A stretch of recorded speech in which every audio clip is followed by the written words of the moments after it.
Hey, Lisa here at Simplistic Poodle Grooming. Wanted to talk about grooming shears. I know I get asked a lot which ones that I use.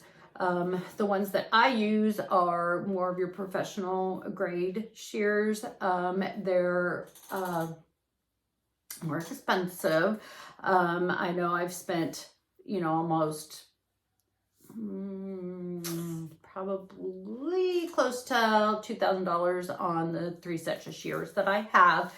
I don't think you need to get that expensive when you're looking for shears, but you do want to find a good average shear that's going to fit your hand, that's going to work for what you need it to do. I'm grooming dogs, not all the time, but I do groom a lot of dogs, so I need something that's going to cut my time, make my life easier, and be less fatigued on my hands. So I opted to go for not your most expensive ones, but your upper mid-range. So shears have different length of shanks, and that I'll kind of go over kind of the anatomy of a shear. So you have your ring finger, you have your fingers holes here. So your ring finger will go into this one. Your pinky will rest on the pinky rest. And then your thumb will go into this ring here. You have your screw here, which is the pivot point. And that's where all of the balance should be on your shears. So where your pivot point is where everything should balance. So I kind of hold my shears like this. I put my ring finger in this ring. I put my pinky on my pinky guard here at the rest, and then I put my thumb in the ring hole. You don't need to put your whole thumb in there. If you do that, you're not going to get as much cutting area. Your goal, and this will probably be a task that you have to work on daily to get your hand kind of to do the muscle memory, to know where your shears are, how to hold your shears properly. Your thumb your thumb needs to rest right in through here. So it's pushing down this way, and then as it's going up and down, and it took years for me to learn it, but the more you practice, the better you get.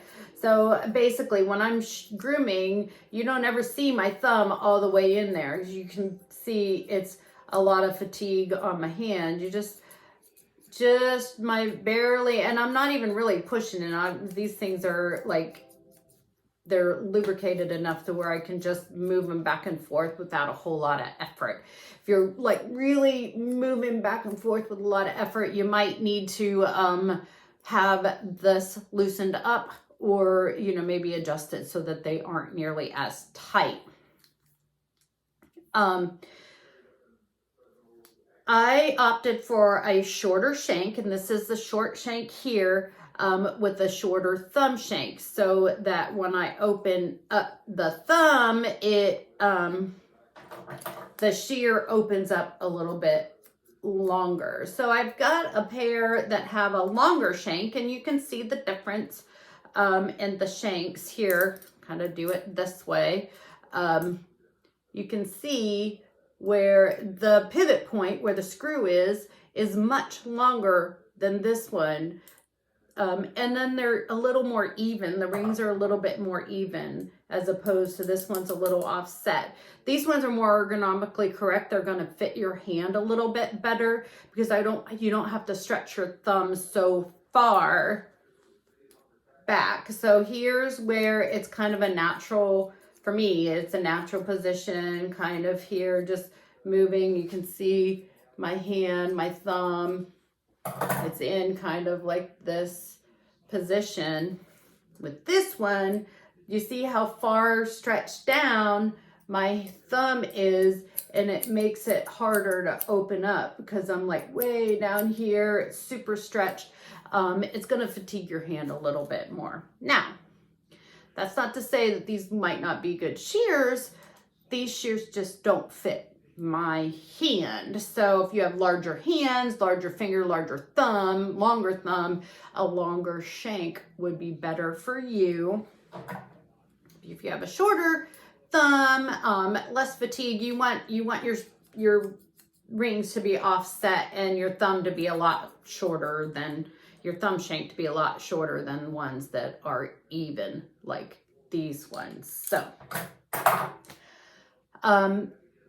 I have purchased my shears through kenchi.com, which are my Shinobis.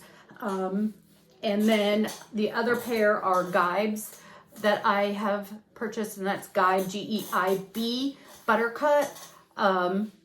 They have great shears. I have the Colbalts. I've had those, the Avantis, for years. So, and I really, really liked them.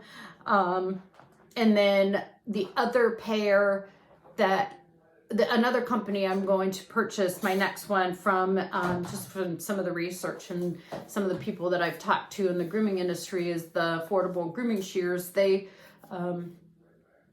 have some really nice, like, I'm super interested in some of those there. So that might be another purchase. And when I do that, I'll do another video on how I like them at this point. But I hope this helped. Please ask any questions. Shears are not, shears are like, you try to buy shears that fit your hand like you buy shoes that fit your feet. You don't want to buy shoes that are way too big. You're going to have problems with them down the road. You don't want to buy shears that are too big. You're just going to wear your hand out while you're grooming. It will make you more tired. So I will go over another video of how to properly scissor, and that'll be at another time.